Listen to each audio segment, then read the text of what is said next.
So when you give advice, one of the things about adab, and this is really interesting to me, adab is the ability to know the place of things and to give things their proper due.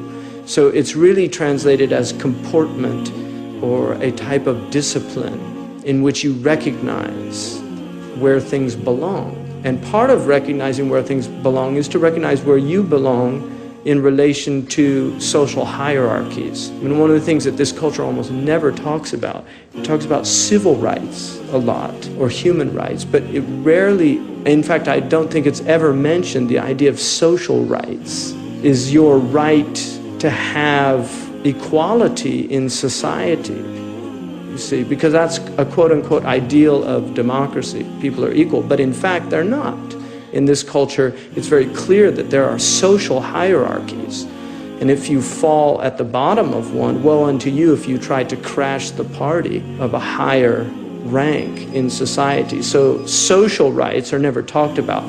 In the Islamic tradition, one of the really interesting things about Islam is it teaches us that there is an internal hierarchy that is known only to God. And therefore, it challenges you to recognize that everyone outside yourself may be better than you in the eyes of God. And so you have to have comportment with everybody, even a person that you might think is lower in social standing, they could be higher in spiritual standing. And this is why you had kings at the doors of beggars in the history of Islam. There's no other religion that I know of that has that quality, where you had literally kings at the doors of beggars asking for their prayers. The other thing that is really interesting is in this culture, you won't get people from Black Hawk or from Los Gatos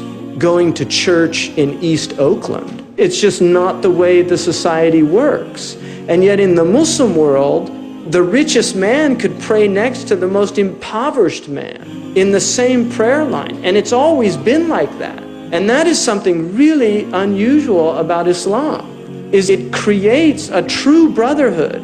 There's a recognition that people have things in the world that Allah has given them and other people lack. But that does not prevent you from seeing this person as essentially equal before God, and possibly, and in fact, probably, according to most of the hadiths about rich people and poor people, the poor person is probably closer to God than you are.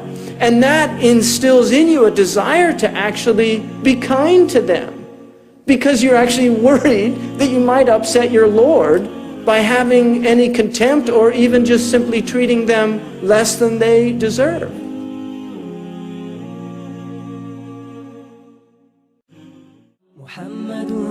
سيد الكونين والثقلين والفريقين من عرب ومن عجم.